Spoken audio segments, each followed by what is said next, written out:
போர்ட்ல அடிக்கணுமா? அங்க மலையில பாரு. அது ரொம்ப தூரமா இருக்கு. அதான் இவ்வளவு தூரம் நீங்க குறி வச்சு அடிக்க போறீங்க.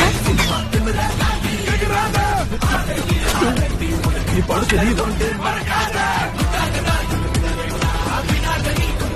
அடுத்த முறை ஏதாவது ஆச்சுன்னா ஏன் போய் வரைஞ்சுக்க வேண்டியது.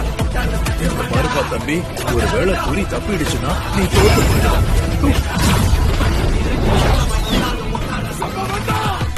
என்ன பாது